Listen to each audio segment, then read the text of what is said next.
Noite! Estamos aqui para mais uma live da LV Comunicações pelos seus 25 anos. Nós vamos fazer 26 lives e já estamos na segunda temporada. A LV Comunicações é uma empresa que trabalha com a comunicação personalizada, atende instituições e também pequenos empreendedores e profissionais liberais. Inclusive, a gente criou uma marca chamada Colab LV para atender esses pequenos empreendedores e profissionais liberais. O nosso papo de hoje é sobre livros, com a jornalista Roberta de Souza, jornalista, escritora, com mais de 20 livros publicados, entre romances e também coletâneas, né? Não somente livros solos. Né? A leitura no Brasil tem crescido cada vez mais. Né? A gente tem dados recentes de 2021 que fala que os leitores, né, por causa da pandemia, os livros começaram a vender mais de 29%, né, do que em anos anteriores. Então, assim, é muito bom a gente falar sobre literatura, né? Os livros, eles não são mais somente físicos, eles também são livros como e-books. Falando em e-book, inclusive, a LV Comunicações foi contemplada com um edital Retomada Cultural 2 da Secretaria de Cultura e Economia Criativa, e a gente vai criar, né, um livro, um e-book, na verdade, sobre a independência. O nosso projeto se chama Heranças, Independência e Vida. E vai ser muito legal, né? A gente vai fazer um super passeio pelo centro do Rio de Janeiro, apontando essas heranças da independência. A gente já está se reunindo, já está fazendo, e a gente tem uma previsão de lançamento até o final do ano. Né? A Roberta já chegou, eu vou chamar a Roberta para a gente começar esse papo. Quem for chegando, vai entrando e vai participando. E vai ser sempre muita felicidade ter com vocês. Eu adoro fazer lives, eu adoro conversar. E Roberta de Souza é quase uma comadre, né? A gente tem a mesma profissão, a gente tem ótimas trocas de trabalho e é muito incrível. Roberta, eu vou te chamar. Eu vou pedir para você pedir, Roberta, porque não está aparecendo aqui para mim.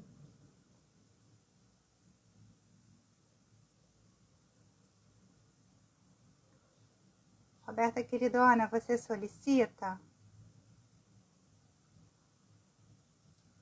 Deixa eu ver se aparece aqui.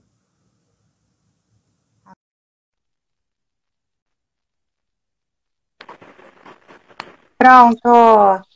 Roberta? Alô, amada! Eu estava convidando o povo aqui correndo enquanto você falava para ver se dava tempo. Não deu tempo de convidar todo mundo, mas vamos lá.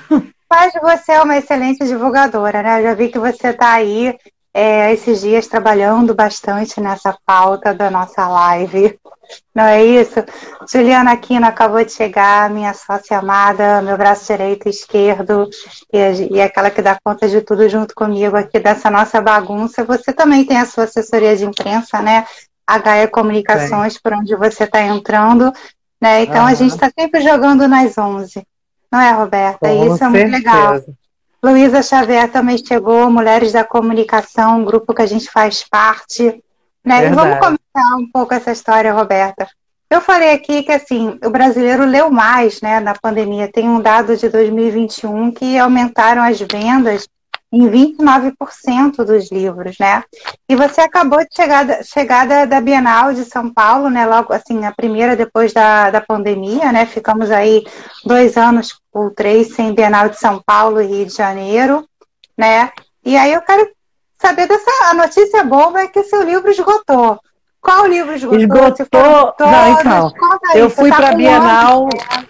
Eu fui para a Bienal pela Serpentine, né? E a Serpentine, ela responde pelo ela. Porque eu sou uma pessoa muito chique. Cada livro meu é de uma editora diferente.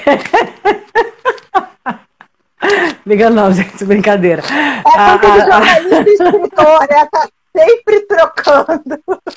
Não, é porque assim, o Ela foi um convite que eles me fizeram e tal, e eu acabei escrevendo o livro realmente para essa editora em específico, né? Foi uma coisa meio que de contrato e tal. E eu fui com ela para a Bienal de São Paulo, só que eu fui no segundo final de semana. No meio do caminho, ela me mandou uma mensagem e falou assim: amiga, o livro tá acabando. Estão vendendo tudo. O que que a gente faz? A gente guarda para o dia do seu lançamento ou a gente continua vendendo? Falei, gata, continua vendendo, meu amor. Vai que no dia do lançamento não vende nada. E acabou. Eu cheguei lá. É maravilhosa, tá dizendo aqui, ó. Tinha que ser esgotado. Realmente É um minha, romance. É um romance caliente, digamos assim. É o meu povo, minha assessoria literária. A gente não pode ficar sem assessoria literária. Crianças, fugiram. Ih, gente, ó. Atacaram aqui agora, hein? Registrando, Roberta é mãe de Miguel e Murilo. Olha que lindo, nosso Miguel. Ah, mas eu vou mostrar você, só que você tem que ir pra lá. Senão a mamãe não consegue. Vai pra lá. Agora o outro. Vamos tirar essa chupeta para aparecer na televisão. Olha, Murilo, um beijo da tia. Eles estão enormes, velho. Pois é, agora você vai com a tia, filho, porque é pra mamãe poder conversar aqui, senão a mamãe não consegue conversar. Opa. Caiu. Olha, pra vocês verem como é a situação aqui, entendeu? Estamos ao vivo. Roberto tem 2 pimpolhos com espaço mínimo de tempo, né? Entre um e o 10 outro. 10 meses de diferença um do outro. 10 meses de diferença. É uma filho, vem pra cá, tira da boca. Pois e nesse meio do caminho ainda veio ela, né? E tantos outros livros que você também vai colocando. E eles estão fugindo, da tia, que a tia está aqui me ajudando para poder ficar com eles. E eles estão fugindo. A tia corre de um lado, eles correm de outro.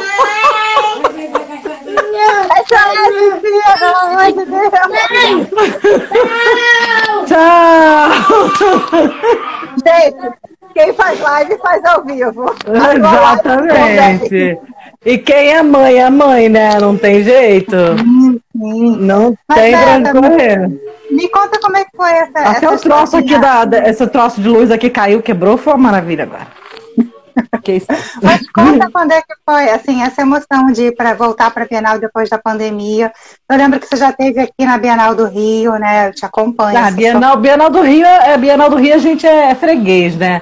Eu trabalho na Bienal do Rio desde 2005, pela Muraquitã, né?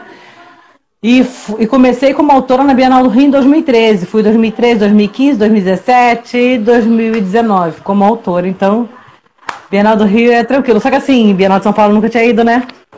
Foi uma outra situação, uma outra coisa. Uma das poucas vezes que eu estava sozinho o final de semana inteiro sem as crianças. Sem o marido. Só eu e Deus. Foi bom. É legal, a gente ter uns descansos desses assim, é bem bom. Sim, com certeza. Com certeza. Exatamente. A Ju está dizendo aqui que live com vida real é o que importa. Sim, a gente está aqui em live para a vida inteira. Não, cara, e assim, a gente que é mãe, não tem jeito. Não.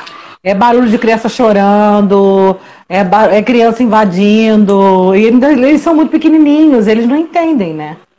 Sim. Então fica mais difícil ainda, né? Mas eu já fiz live na pandemia com cada um numa perna. Então, vamos falar de livros, né? Aliás, a nossa outra live, né, era de um projeto de mulheres na literatura, né? Que a gente fez aqui com a Mônica Moutinho. Foi um projeto bem legal. A gente recebeu 4 autoras, né? E você estava entre elas e a gente teve um papo ótimo. Peraí que ela tá ali com o olho pra criança. Ela tá nem prestando atenção no que eu falei. Eu tô prestando atenção, só que minha mãe tá falando, entendeu? Minha mãe tá falando. Minha mãe que tá tirando a minha atenção. Deixa ele, mãe, deixa ele. Deixa ele que eu não tô conseguindo prestar atenção. Conversa maravilhosa, o pessoal tá dizendo aqui. Então, Beta, então assim, é sempre assim, muito gratificante, porque eu acho que você tem esse modelo de escritora, né? Você vem do jornalismo, você briga pelo espaço literário, você acabou de criar a sua editora chamada Afeto, né? Então, assim, a gente sabe que o mercado livreiro é um mercado bem, assim, às vezes as pessoas condenam mesmo, né? A forma mercantilista que isso acontece, o pouco espaço para os novos autores. Então, vamos falar aí desse caminho todo e ensinar para o povo, né? Como é que se esgota um livro na Bienal. Cara, ensinar como é que se esgota o povo. Filho, só um minutinho, gente. Filho, se você quer a sua chupeta, você vai lá buscar. A sua chupeta não tá aqui. Vai buscar a sua chupeta lá fora. Então, como se esgota livros na Bienal, eu sinceramente não sei. Foi uma coisa muito surreal que aconteceu, inclusive não foram só os meus livros, foram todos os livros da Serpentine que se esgotaram, de todos os autores. Não, tipo, se ela ficou com 5% do que ela levou foi muito, ela vendeu tudo, tudo mesmo. Inclusive eu levei alguns aqui de casa, se eu precisasse dar de presente, alguma coisa, foram todos. Quando eu cheguei lá tinham 2 só dela, eu tinha 6, se eu não me engano. Foram todos. Não ficou nenhum para contar a história. Mas assim, dizer para você o que funciona, como é que acontece, eu não sei explicar. Olha, você está me dizendo assim, que a sua editora, ela ficou só com 5% dos livros, ou seja, não foi somente a temática bombástica do seu livro que fez você vender o seu livro. Me faz entender que a editora tem um bom trabalho de divulgação. Tem um bom trabalho de a Drac e a Tainara, que eram as representantes da Serpentine lá na Bienal, elas arrebentaram no trabalho que elas fizeram. Foi muito bacana. Porque eu acho que é isso, né? Eu já trabalhei em editora como assessora de imprensa, né?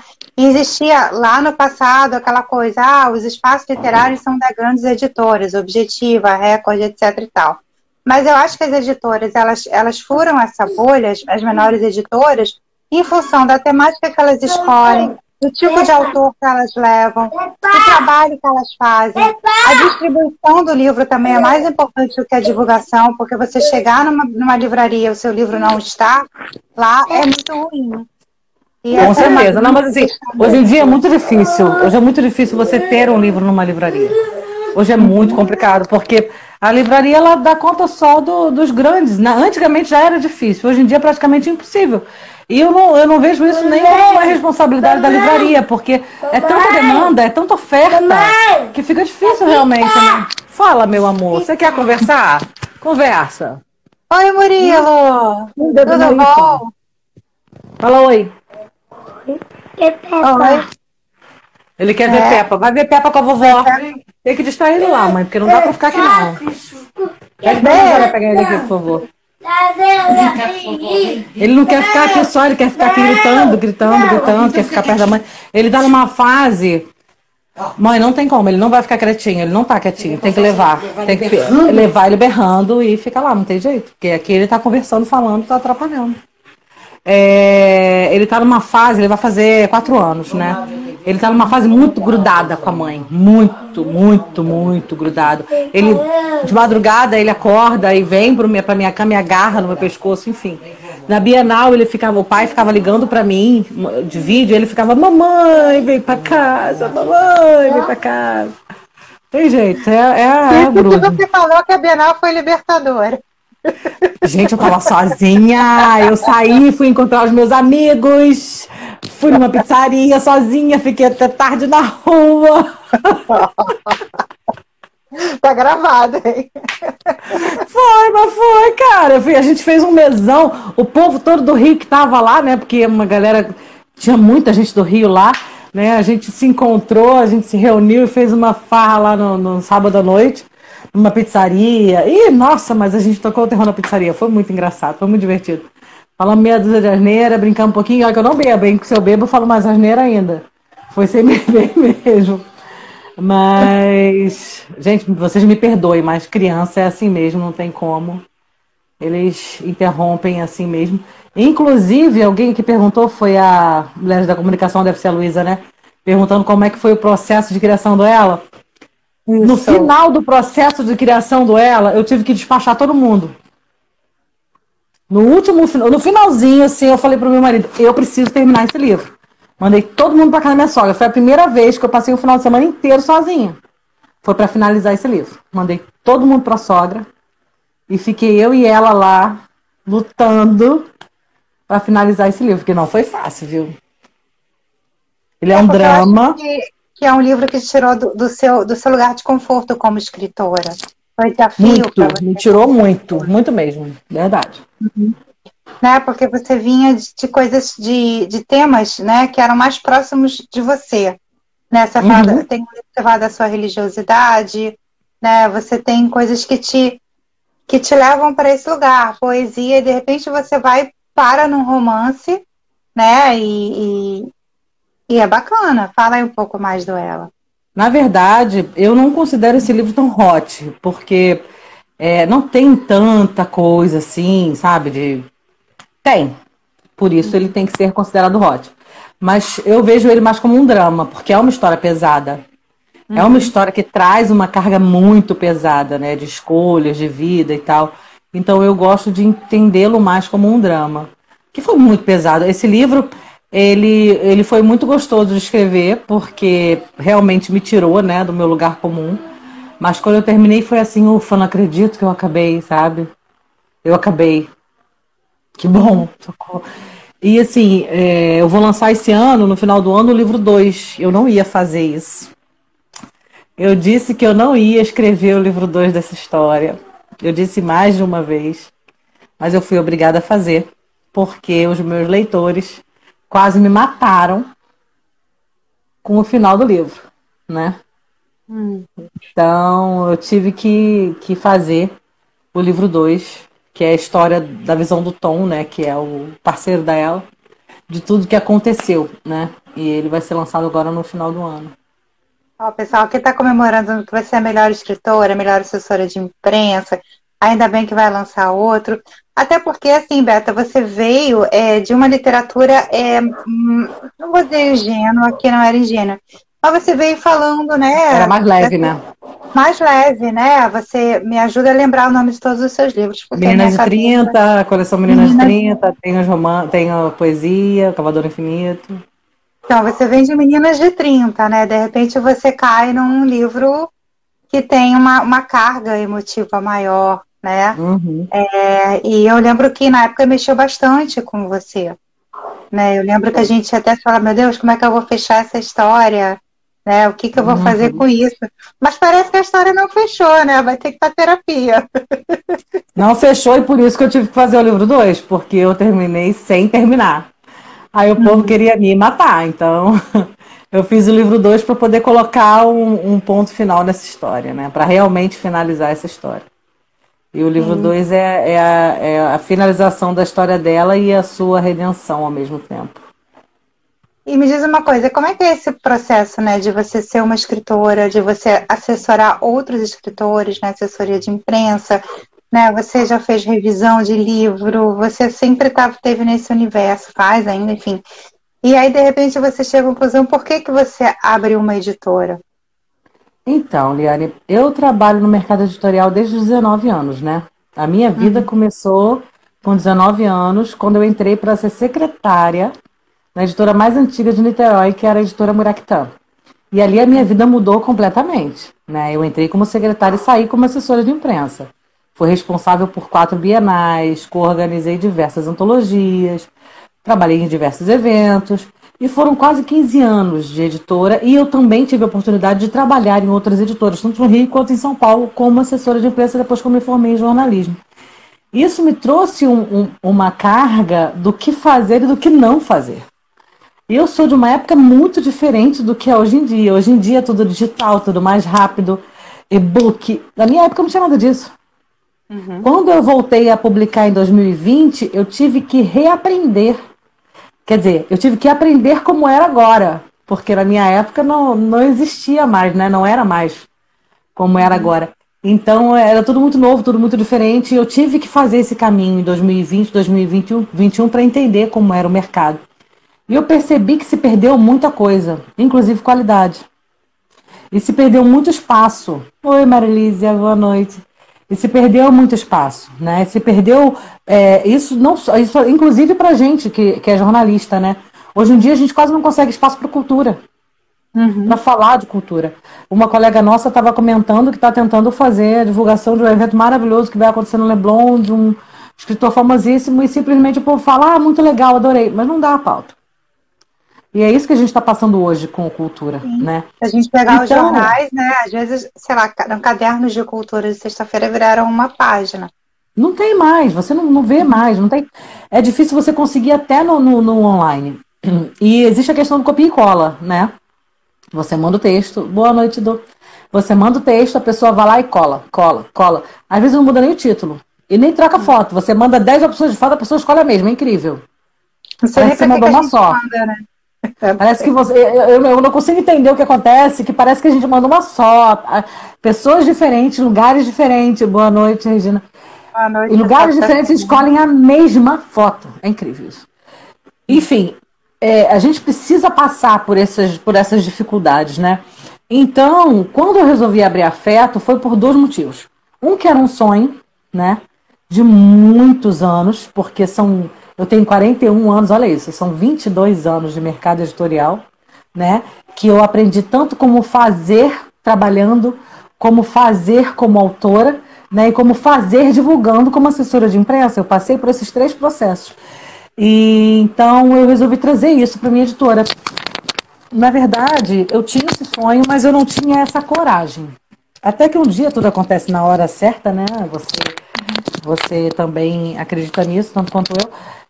Um amigo meu estava com um projeto, me apresentou um projeto, e o projeto dele se chamava O Poeta Afetado. É um site onde ele agrega fazedores de cultura. Por exemplo, você é musicista, você vai pegar um poema de um escritor que está lá no grupo, vai musicalizar, e um produtor cultural que também faz parte desse grupo vai produzir a um custo menor. E aí a gente vai montar seu álbum, sabe? E eu, como assessora, vou lá e vou divulgar. Enfim, o Poeta Afetado junta vários fazedores de cultura para fazer com que os sonhos se realizem de alguma forma.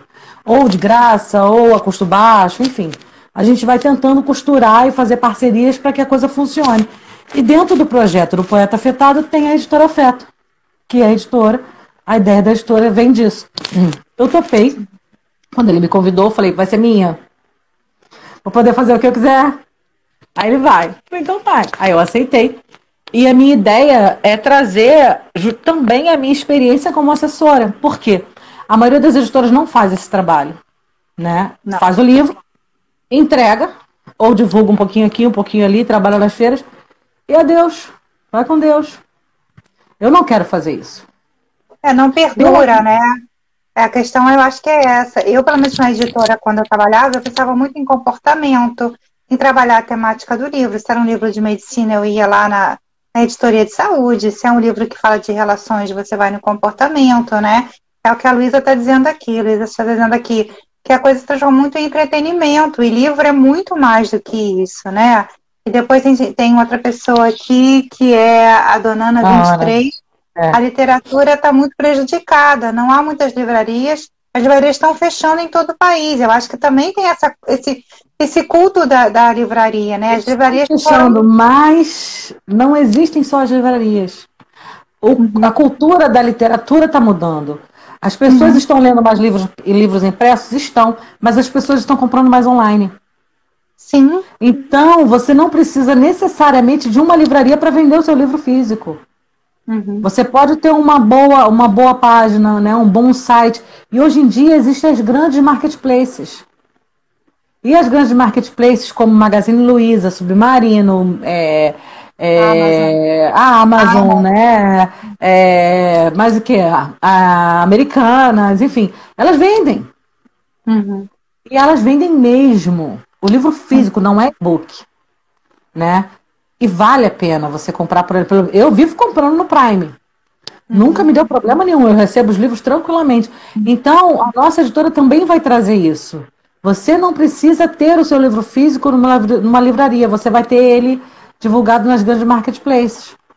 Só que o que o autor precisa entender é, por mais que eu ofereça tudo o que eu tenho para oferecer, se ele não se movimentar, não vai funcionar. Ele tem que se oferecer também, né? Porque eu acho que e isso não é só o autor, né? A gente está falando até do nosso trabalho como assessora de imprensa mesmo, né? Porque a gente faz milagre, mas também não dá para o tempo inteiro fazer milagre, né? Então, eu acho que mudou um pouco esse movimento da assessoria de imprensa. A gente antigamente não tinha rede social, né? Pois é, então, verdade. Assim, o autor ele não tinha o livro dele, a gente não tinha nem internet. Quando eu comecei a estar aqui a LV com 25 anos, né? Não posso mais mentir sobre isso. Não posso mais mentir sobre isso, é ótimo. Não dá mais, né? Como é que você tem 25 anos de empresa e aí, né? Então, assim, quando eu comecei e trabalhei com literatura, trabalhei com teatro, eu trabalhei com várias coisas, a gente tinha que ir lá no jornal, entregar a foto da peça para que ia sair lá no Espaço Tijolinho. O almocinho básico, levar o livro de tomar presente. café, subia, tomava café, né? Ou então era aquela coisa, se você mandasse entregar, que aí apareceram os motoboys, né, da vida, você tinha que colocar, sei lá, eu sempre colocava no envelope de outra cor. Você recebeu uma envelope vermelha? Eu vivia na Casa Cruz, em Copacabana, comprando envelope colorido. Os convites personalizados. Era isso. E aí, quando você mandava o fax também, né? Porque tinha a história do manda-fax. Chegava naquela central de fax, aquele rolo, né? Só ficava pensando nisso. E aí, os caras cortando, distribuindo. Você tinha que arrumar. Como é que você arruma um diferencial do fax, né?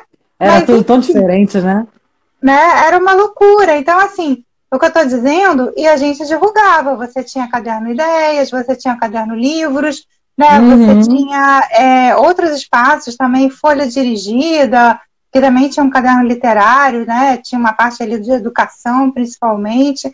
Então, tinha os críticos literários que escreviam exclusivamente sobre as obras. Eu cansei de mandar livros lá da editora para eles, para vários, do Rio de Janeiro, de São Paulo. Eles liam, faziam a crônica lá, enfim, faziam Jornal a crítica Extra deles. Tinha espaço de livros, né? O Estadão, o Fluminense, o Globo tinha. Sim, a Ilustrada tinha, o Fluminense, enfim, e tantos outros pelo Brasil inteiro, porque, assim, na verdade, os livros eram lançados, você tinha a porcentagem de imprensa, você envelopava aquele troço todo, ia para o correio e do Iapope ao Chuí, né? Então, assim, existia, e aí era um trabalho que realmente exigia muito da distribuição, da divulgação, que as pessoas confundiam as palavras, né? Mas hoje em dia o autor tem a rede social, né? A Luísa está falando assim, havia um número maior de jornalistas de verdade. Gente, não vai muito longe. Quando eu me formei em jornalismo, em 2010, eu era crítica literária. Eu recebia das editoras os livros que eram lançados. Eu recebia antes de ser lançado. Eu era convidada para pré-estreia. A gente não ganhava dinheiro, mas a gente tinha maior amor. Eu era convidada para pré-estreia, eu era convidada para bate-papo em Bienal, para evento exclusivo. Sabe? A gente tinha todo um movimento, mas a gente era jornalista. Hoje em dia, quem faz isso não é jornalista, né? Você tem aí os parceiros literários, graças a Deus, que são maravilhosos, não posso falar nada, porque eles me ajudam muito, são pessoas incríveis. Eu tenho parceiras que estão comigo até debaixo d'água, sabe? Vai transformando, né? Vai transformando esse movimento. Né? E aí a gente voltando ali, né? Aí tinha os lançamentos, e tinha as agendas de lançamentos. Então, tinha uma coisa engraçada que eu percebia, que sempre apareciam mais ou menos algumas pessoas muito comuns entre um lançamento e outro da editora, e não só convidados da editora ou convidados do autor, né? E depois eu entendi também que essas pessoas, elas usavam sempre a mesma... Cláudio, você é muito mais jovem, tá? Cláudio, Chegou Cláudio Tocha, da Patota. E aí a gente estava lembrando também, né? E aí vem aquela coisa de lembrar de tudo, né? Peraí só um minuto, que eu acho que eu tô ficando sem bateria aqui. Pronto. Coisas ao vivo. E aí as pessoas eram as mesmas pessoas com a mesma roupa. Depois eu entendi que essas pessoas eram viciadas até em bebida, porque antigamente os lançamentos tinha muito vinho, as livrarias ofereciam vinho. E não podia ter nada que fosse engordurado no coquetel, porque você poderia tocar no livro e engordurar o livro. Né? Então, assim, muitas coisas. Aí chegou uma época que os cadernos literários tiraram as agendas para evitar os alcoólatras. Você imagina, né? Um vinho bom, um prosecco delicioso. Né? Então, assim, eram coisas que a gente vai lembrando, assim, de uma vida de quando a gente tinha 20 anos, né? Pegando todo, né? Só que agora, sim, eu acho que mudou porque o autor ganhou o espaço de fala dele, independente da editora. Né? O autor, ele pode participar de live, o autor pode colocar na rede social dele. É isso que eu ia falar. Mas a gente precisa controlar também, né? Até que ponto as loucuras das pessoas vão. Não, isso é perigoso porque, assim, isso é sério. Por exemplo, tem gente que escreve coisas absurdas sobre morte, sobre suicídio, bota aquilo no Word e sobe no Amazon da vida, e se a Amazon não tiver o controle sobre isso, olha o problema. Qualquer um tem acesso a isso, né? Então você não pode difundir esse tipo de coisa, você não pode difundir o suicídio, você não pode. Não pode. E, além disso, tirando essa parte séria, tem a questão da qualidade, porque muitos não têm. Não adianta, e isso eu falo como escritor e como profissional do livro. Não adianta você achar que você tem um livro escrito se você não sabe. Se você não sabe gramática, se você não sabe concordância, se você nunca procurou nenhum curso de redação que fosse. Você tem que estudar. E tem editoras que não fazem mais revisão, né? Tem editoras que lançam qualquer coisa pelo ato de lançar. Não, tem editoras que não fazem essa avaliação, não acompanham o livro, né? E aí a gente, enfim, passou uma situação aqui da Biblioteca Nacional, né? Que abriu um concurso agora para você escrever os livros, escrever os autores em primeira edição, não pode ter tido a segunda edição ainda, tem uma premiação, né? E aí a editora fica indignada, você fez o depósito legal do livro? Gente, é só levar o livro na biblioteca, né? É só mandar o livro na biblioteca. Depósito legal, o que é isso? Né? Porque aí, né? Então a pessoa já acha que é depósito, é muito complicado. Não, gente, é só pegar o livro e entregar na biblioteca ou colocar no envelope e colocar nos correios, né? Então, assim, como a Ju falou assim, a Juliana sempre fala, minha sócia, editoras que são apenas gráficas, que às vezes tem uma grande gráfica, né, que cobra um valor alto, né, principalmente se o livro é um livro infantil, porque você tem cores, né, você tem desenhos, né, então se torna um livro caro, a gente vai falar até sobre isso, né, como é que é essa relação na tua editora, e aí e fica no limbo, sabe? O escritor fica no limbo, ele não passou por uma revisão, mas aí tem uma editora. E a editora vira e fala uma coisa dessa. Aconteceu isso com a gente, né? Eu tive que fazer o depósito legal, eu tive que explicar que o depósito legal era legal. E muita gente acha que porque não faz mais a ficha catalográfica pela Fundação Miguel de Cervantes, que é afiliada, né, à Biblioteca Nacional, nem o ISBN, que agora é tudo pela CBL, não precisa mais, você não precisa mais. Não precisa ter código de barra, não precisa nada. Né? Não precisa, você não precisa fazer uma ficha catalográfica, você não precisa. E precisa, lógico que precisa. Que nem até música, porque você tem que ter qualidade também, né? E você tem que ter aqui o seu registro da sua obra, tem que ter a sua segurança em relação a isso. Sem esse registro, você... Não, entender por que registra, porque podem plagiar, podem pegar o texto e simplesmente colocar o meu nome e dizer que o ela é meu, que eu estou esgotada na Bienal e não a Roberta. Né? Se você não tiver a sua segurança lá de registro da Biblioteca Nacional. Da mesma forma acontece com música, né? Porque hoje em dia, com essa coisa do EP, que o EP você lança música por música. Então, cada música tem um código. Porque esse código vai tocar na rádio, esse código vai tocar em qualquer outro lugar e você tem seu direito autoral, né? Então tem aqui, a dona está dizendo que é fundamental o escritório dos direitos autorais, né? Da FBN e custa muito pouco. É super barato, sim. Né? E aí o depósito legal você não paga. Depósito legal você não paga. Eu acho que pela código de barras sim, não é isso? Não, código de barras e o ISBN você paga. O ISBN, o número do ISBN, o código de barras e a ficha você paga. O depósito legal não. O depósito legal é o seguinte, você está entregando a sua obra para a Biblioteca Nacional e está dizendo para ela, olha aqui, a minha obra existe. Essa obra, ela vai para os arquivos da biblioteca, vai fazer parte dos livros que existem dentro da Biblioteca Nacional, vai ser catalogado ali dentro, e qualquer pessoa que entrar na Biblioteca Nacional, na Biblioteca Nacional e for lá pesquisar, vai encontrar teu livro lá catalogado, vai poder olhar, vai poder pesquisar, enfim, ele vai estar ali. Essa é a ideia do depósito legal. A Luísa fala que livro não é apostila. Às vezes até as apostilas também são registradas na Biblioteca Nacional. Gente, aqui no ECAD, eu fiz um trabalho no ECAD, você consegue registrar até partitura, você registra tudo. Você registra tudo, você tem condições de registrar tudo, guardar tudo, proteger tudo hoje em dia. Sim, sim. Então, a Natália Arantes também, que é a nossa cliente aqui do Viva Sua Vida em Portugal, acabou de entrar, está dizendo olá para você, diretamente de Portugal. Boa noite. A menina nem foi dormir ainda. Então, mas assim, eu acho que essa coisa, né, o autor, ele precisa ser autor, ele precisa se respeitar como escritor, ele precisa entender que aquilo que ele escreve não é só para ele, né? Ele vai levar, juntar para o mundo. Aquilo pode ser traduzido em várias línguas. Então tem que ter esses cuidados todos com a Biblioteca Nacional. Porque assim, eu faço ghost, né? Faço copy, faço avaliação. Eu já fazia antes da editora, agora eu faço mais ainda. Gente, a Roberta faz ghostwrite. Ela escreve por encomenda, né? Vamos dizer assim. Na verdade, assim, fazia, não faço mais. Agora eu tenho um cliente só de ghost.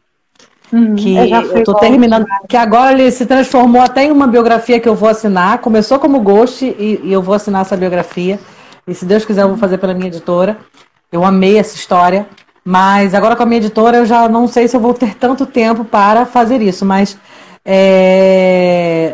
eu estava fazendo eu tô fazendo, né, o copy de um livro que a pessoa escreve tão bem, tão bem, tão bem, que eu tenho que parar e voltar várias vezes porque eu parei de prestar atenção na concordância e tô lendo a história. E tô assim, viajando no que ela tá escrevendo, sabe? Tô viajando ali. Falei, caramba, peraí que faltou uma vírgula ali. Aí volta, sabe? Eu vou ter que ler a história inteira para poder, sabe, me envolver naquilo ali. Isso é uma boa escrita, né?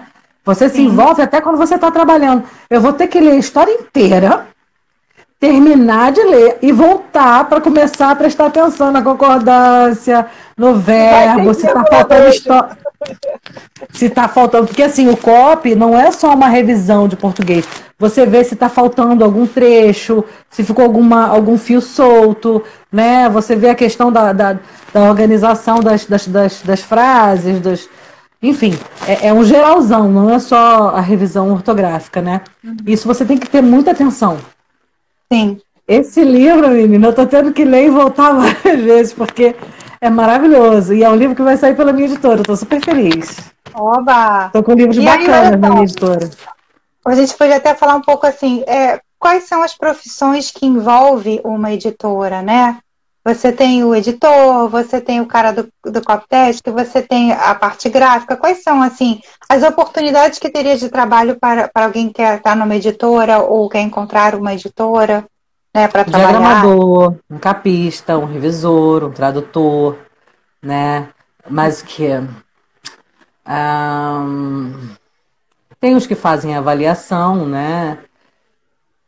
Tem os orçamentistas, tem várias pessoas aí, depende do tamanho da editora, depende do que ela abarca, né? Depende do que você se propõe a fazer. Oi, Cris, eu falei de parceiros literários que vão comigo até debaixo d'água. Ela é uma, ó, essa aqui faz medicina, é enfermeira, trabalha pra caramba, ela trabalha muito, eu não sei como ela consegue. Ela é enfermeira, tá fazendo medicina, é avó. Ainda faz tudo para botar os meus livros na internet. Divulga, fala, faz vídeo e vive colocando as coisas dela na internet. O Cláudio está dizendo aqui que o copy, né, tem que entender o que é e como é ser autor. E tem que entender do espírito mesmo, né? Eu acho que você tem que colocar a linguagem do autor, não a sua. Sim, porque tem esse cuidado também, né? Porque às vezes a vírgula é para você e não é para ele. Não, vírgula nem tanto, porque a gente vai de concordância, né? É mais a forma como escreve. Eu respeito muito a forma como o autor escreve, né? No caso, eu penso o copy mesmo. Eu vou dar um exemplo. Por exemplo, esse livro que eu estou fazendo, ela tinha dito, estava falando sobre a vida dela e tal, porque ela é de Angola, fugiu da guerra civil angolana e tal. E aí tem um pedaço que ela fala quando ela... tem um pedaço que ela fala quando ela era criança, que eles mudaram para a área de mar, né, litoral, e no final ela fala que ela ficou curada. Aí eu voltei e li de novo, mas ela não fala que ela estava doente. Curada de quê? É esse tipo de coisa, entende? Do que você... Aí eu falei para ela, amiga, fala para mim, do que você ficou curada? Me conta isso aqui, porque não tem o gancho, não tem a liga disso aqui. É esse tipo de coisa que a gente tem que ficar de olho num copy. Né? Sim, tem uma variação literária ali também, né? Porque às vezes a pessoa escreve e ela está tão envolvida com aquilo que ela escreve, ela está entendendo tudo. Isso acontece aqui, às vezes, na assessoria com o release, né? A Ju começa a fazer o release e acaba assim, dá uma lida aí. Né? Aí daqui a pouco eu leio e acho uma outra coisa. Essa semana a gente passou por uma dessas. No final eu falei assim, larga esse troço porque eu não estou mais podendo. Sabe? Com certeza, Maria Elisa, tem que respeitar o estilo do autor. Com certeza, eu respeito muito. Não, e assim, e aqui às vezes acontece que a Ju tem uma maneira de escrever e eu tenho uma maneira de escrever, né? O simples release, que vai para a imprensa, enfim. Mas Verdade. assim, né? Então, o que me faz entender também que você está chegando aí no mercado como uma empreendedora, né? Você está chegando numa editora, você está gerando, mesmo que sejam trabalhos temporários, né? Que nem sempre são contratações, mas você está gerando, movimentando aí a máquina de serviços, né? Pelo menos diagramador, capista e revisor em todas as obras que eu vou fechar. Muito bom. Todos eles vão passar por revisão, por diagramação e capa. Produção de capa. E como é que a gente faz, por exemplo, eu quero fazer um livro. Você tem que aceitar o tema do meu livro ou simplesmente você vai... Como é que funciona essa avaliação? No meu caso, não. No meu caso, não. Eu vou pegar, eu vou pedir a sua obra, eu vou ler, eu vou entender, eu vou... Até porque, quando eu pego o seu livro, nós temos 3 opções de trabalho. Né? A primeira opção é, eu vou pegar o seu livro, eu vou produzir o seu livro, vou te entregar, você faz o que você quiser com ele. Ok. Mas mesmo assim eu vou avaliar a sua obra. Porque eu preciso respeitar as minhas convicções e as convicções do meu sócio. Então, assim, eu nunca vou querer falar, por exemplo, eu não vou aceitar, por exemplo, um livro que fale me apaixonei pelo meu sequestrador. Eu não vou aceitar isso. Por mais que eu entenda que isso possa acontecer, né, a síndrome de Estocolmo, eu não quero falar sobre isso. Eu não quero falar sobre coisas... Tem uma linha editorial. Você tem uma linha editorial. Eu não quero falar sobre coisas que possam trazer gatilhos mais sérios para as outras pessoas. A não ser que fale sobre um assunto importante. Por exemplo, eu tenho uma conhecida que escreve um livro muito bonito sobre suicídio, mas não é sobre suicídio. É sobre... Ela faz um romanceia a história de uma menina que tenta suicídio. Porque ela tem N questões, e dentro dessas N questões, tem as questões do bullying, da escola, da falta de atendimento psicológico, psiquiatra, da falta de atenção dos pais. Tem várias questões que ela vai trazendo. Né? E ela não, graças a Deus, ela não consegue passar por isso. Ela consegue ser brecada no meio do caminho. Ok, agora eu não vou querer pegar um livro que fale sobre isso, o que aconteceu de fato. Não vou, cara, não vou. Então, a dona Ana está perguntando, então a editora não vai distribuir? Ela está falando que teve um modelo, que eu entreguei lá não, o texto. São 3 modelos. Vamos lá. Quem perguntou a Ana, né? Eu produzo... São 3 modelos, Só que 1000 livros e toma. É porque tem gente que prefere, tem gente que prefere. Esse livro de Angola, da Guerra de Angola, ela preferiu isso. Eu vou fazer, eu vou produzir, eu estou tendo todo um cuidado, eu vou fazer toda a produção, toda a arte. Ela quer pegar o livro e ela quer vender. É o perfil dela, né? O outro perfil que eu tenho nós vamos fazer e nós vamos vender nas nossas mídias. E tem o terceiro perfil, que a gente vai vender nas nossas mídias, a gente vai fazer, a gente vai colocar nas marketplaces, que é o mais completão, né? E vai oferecer a parte de assessoria de imprensa, pelo menos durante uns 3 meses, para divulgar lançamento, divulgar e-book, divulgar evento, pré-venda, se for o caso, esse tipo de coisa. Pelo menos 3 meses o autor vai ter a opção de ter o suporte de assessoria de imprensa no momento, né, mais importante do lançamento do seu livro. E tudo isso, quer dizer, o contrato tem um preço, né? Tipo, lógico, cada coisa tem o seu preço. Só que assim, é bem diferenciado. Porque eu tenho os meus parceiros. Então, por exemplo, a minha parceira que trabalha com diagramação, ela está me cobrando um valor diferenciado. O meu parceiro que trabalha com ilustração, que são anos e anos e anos de conhecimento, está me trazendo um preço diferenciado. A gráfica está me trazendo um preço diferenciado. As marketing. Eu estou buscando parcerias e conversas para trazer uma coisa diferenciada para o autor. Porque o fato de você fazer um trabalho bem feito, não necessariamente ele tem que ser caro. Sim. Entendeu? A minha ideia hoje em dia, né? A minha ideia não é ficar rico em cima de você. A minha ideia não é ficar rico em cima de você, até porque, graças a Deus, eu tenho a Gaia e a Gaia me comporta bem. Eu não vou acabar com a minha empresa, entendeu? A minha ideia é fazer com que você tenha qualidade no seu trabalho e com preço justo. Que cubra o que precisa ser coberto e ponto. Entendeu? E quem quiser depois, sempre pode continuar. Por exemplo, eu tenho parceiros que fazem assessoria literária, que fazem a minha assessoria literária, que fazem a... Eu faço tudo sozinha. Você vai fazer um reels, você vai fazer uma contagem regressiva, um banner de corte, que isso tudo hoje em dia você precisa para divulgar o seu livro. para movimentar suas redes sociais. Eu tenho os meus parceiros literários que fazem isso para mim e fazem isso para os meus clientes. Sim, com certeza. Então, a gente está falando isso de uma rede de trabalho, né? Porque eu tô te olhando não só como uma jornalista, uma autora, e sim uma empreendedora. E eu acho que assim, olhando para o nosso jornalismo, né? Meu, seu e de algumas pessoas que estão nessa live, se a gente não tivesse a pegada empreendedora, esse olhar empreendedor, né? A gente não vai muito para lugar nenhum. Porque acabamos de falar lá no começo da live que o jornal tem menos espaço, que não sei o que tá com mais não sei o que. Hoje em dia não precisa nem de diploma, né? Não precisa de diploma, não precisa de um monte de coisa, né? Verdade. Então, assim, ao mesmo tempo, né, você até começam a surgir coisas bem inovadoras nesse caminho da comunicação. O que você tá rindo? Lá vem aí, criançada. As crianças invadiram de novo. Acabou meu tempo. Ele veio com o Velotrol e tudo dessa vez. Olha. Ele veio empurrando o Velotrolzinho dele. Velocidade. É uma loucura esses meninos. Essa dupla MM. Mas, enfim. Então, assim, a gente tá entendendo que existem vários caminhos, né? É por isso que eu acho bem admirável, né? De você ter tomado esse posicionamento de trazer uma editora para quem já tem toda essa experiência, né? E você conseguir olhar tudo, né? Porque eu acho que a questão da gestão é essa, né? Porque a gente sabe que não dá conta de tudo, mas a gente sabe cobrar de tudo, né? O jornalista, o lema do jornalista a gente não é obrigado a saber tudo, mas a gente tem que conhecer quem sabe, né? O nosso lema é esse. A gente precisa conhecer quem sabe. Então eu posso não saber de tudo, mas eu preciso conhecer quem possa fazer esse bom trabalho, né? Sim, cobrar, delegar, né? Para você trazer confiança.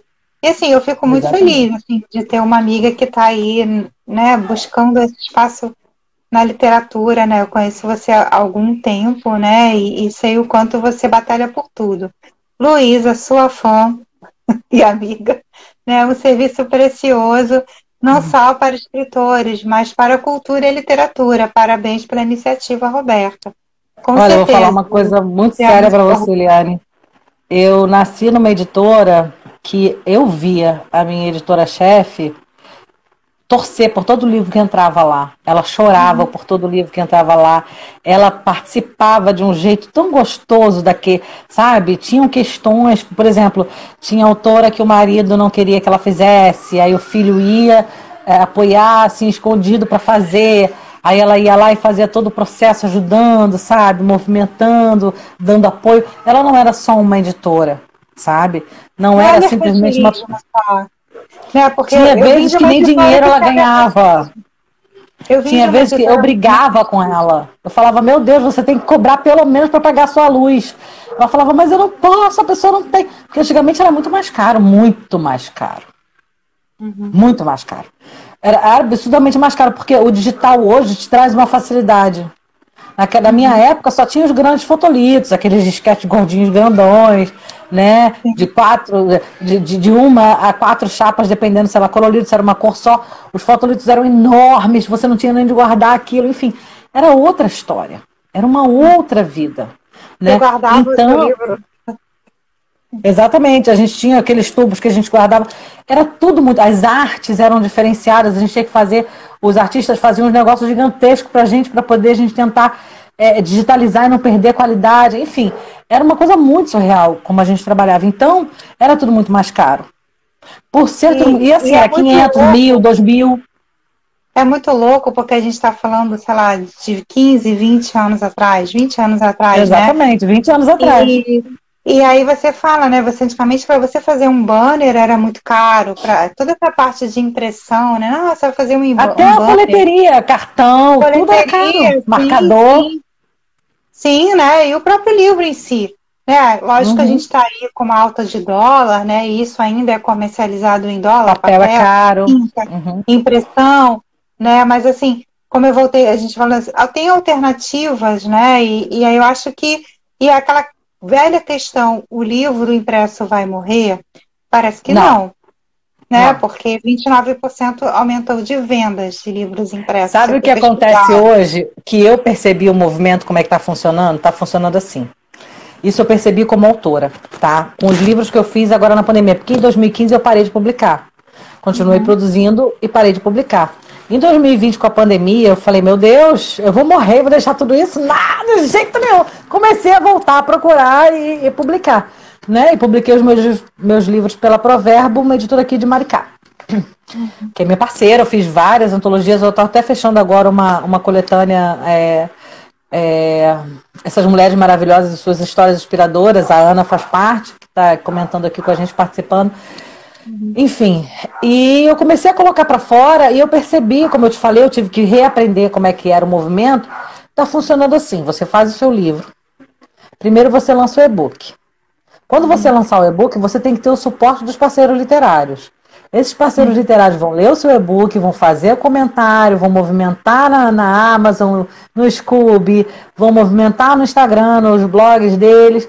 Isso vai começar a fazer com que você comece a fazer com que o seu livro comece a ser conhecido em e-book. Enquanto isso, você está produzindo o seu livro físico. O seu livro físico tem que ter um diferencial. Qual será ele? Uma capa diferente, um tipo de folheteria de brinde, ou um capítulo extra que não tem no e-book. Isso tudo você tem que movimentar porque é marketing. Você marca o lançamento do seu livro físico, ou você faz pré-venda, enfim. Você faz todo esse movimento enquanto está trabalhando o e-book. Quem gostou do e-book, quem trabalhou o e-book, quem movimentou, quem baixou, o que você fez. Aí tem várias coisas que você faz dentro da Amazon. Você faz propaganda de livro gratuito, você faz movimento até de contagem regressiva de lançamento, você pode fazer ali dentro. Né? Quando você faz todo esse movimento, você vai e lança seu livro físico. Por exemplo, ela tem um capítulo extra que não tem no e-book. Quem comprou o e-book, comprou o livro físico da ela. O que a gente está dizendo exatamente são os diferenciais, né? E com esse olhar do marketing, a gente acaba que a gente começou falando lá atrás, né? De como era uma assessoria, uma editora tradicional, né? De como é que as coisas funcionavam. E aí a gente vai enxertando com o marketing, vai enxertando nas redes sociais. Sim, mas o que eu quero dizer para você em relação a isso é o seguinte: o livro físico não vai morrer. O e-book é mais um suporte para fazer com que a pessoa compre o livro físico, entende? Sim. O e-book hoje está trazendo um diferencial para o leitor, porque, por às vezes, é muito mais fácil a pessoa comprar um e-book a R$4 ou ter uma assinatura unlimited e ler aquilo de graça do que, às vezes, comprar um livro de 30, 40, 50 reais. Mas no momento que ele tiver e que ele gostar desse livro, ele vai comprar, ele vai ter o livro em casa. Eles compram. Entendeu? Quem gosta de ler, gosta de ter o livro na mão. São poucos os que não têm esse apego, né? A mesma história do livro, da revista, do jornal, né? Ainda tem isso, né? Eu tenho uma necessidade, porque eu acho que com livro eu vou para qualquer lugar, eu sento no metrô, eu sento na piscina, eu vou para a praia, viajo no avião, sei que do que. Mas você está falando do Kindle? Não, eu estou falando de livro físico mesmo. Eu gosto daquela coisa de carregar, sabe? Porque eu acho que me faz falta segurar coisa. Como eu uso caderno para apurar coisa, para escrever de uma reunião, eu preciso de papel, eu preciso de caneta, eu preciso dessa parte toda, sabe? A gente é velha, tá. A gente é velha. O Charles Saldanha, meu amigo querido, né? Ele diz assim, eu não abri mão dos livros impressos da faculdade. Né? Ele está fazendo faculdade até de jornalismo. Tá aí na nossa lista, mais um sofredor. Pois seja bem-vindo. Né? Então, assim, aí a dona está dizendo, o meu livro físico está vendendo muito mais do que o e-book e o audiobook. Né? Eu acho que é isso, as pessoas, talvez os leitores ainda não conseguiram entender muito esse mundo. Até porque para você ler um e-book, você precisa ter o computador, você precisa ter um Kindle, você precisa de energia, né? E aí você tá com o livro, né? Acaba a bateria no meio de uma viagem, como é que você faz? Você tá ali com seu livrinho, né? Eu gosto de escrever. Ou você tem um filho como eu que quebra o Kindle. Também tem esses, né? Meu filho Também quebrou rasgam meu os e-book, livros. quebrou meu Kindle, quebrou meu tablet. Meu filho mais novo é a Também, lindez. também rasgam os livros. A galera aqui tá assim, na preferência do livro físico. Sabe Assim, a questão do exemplo? A questão do uhum. exemplo é muito interessante, né? Eu tenho uma biblioteca bem razoável aqui em casa, só dos livros que me são caros, a maioria eu já dei. Senão não caberia aqui em casa. Minha mãe tá vendo a gente aqui, falou, eu prefiro os livros físicos. E vigiando meus filhos ao mesmo tempo. Obrigado, mãe, te amo. Se não fossem as mães, o que seriam de nós, né? Sim. E essa biblioteca, eu tenho o espaço dos livros dos meus filhos, né? É por osmose o Uhum. negócio. O meu filho mais novo, ele tem 2 anos. A gente viajou para Búzios para um casamento de uma prima. Quando a gente chegou na pousada, tinha um monte de livrinho assim infantil. Ele arregalou um olhão, foi correndo, pegou um livrinho, sentou e me chamou para ficar lendo. Sabe? 2 anos a criança tem. 2 anos. Mas por quê? Porque eu deixo ele mexer nos livros deles. É claro que ele rasga. 2 anos. Mas eu deixo ele mexer, eu deixo ele folhear, eu deixo ele olhar, eu deixo ele rabiscar, eu deixo ele pintar. Eu deixo ele fazer o que ele quiser. Que tem que ter Sim. sabe, um momento leitura, tem que ter esse contato, tem que ter. Porque é daí que começa o gosto, né? Uhum.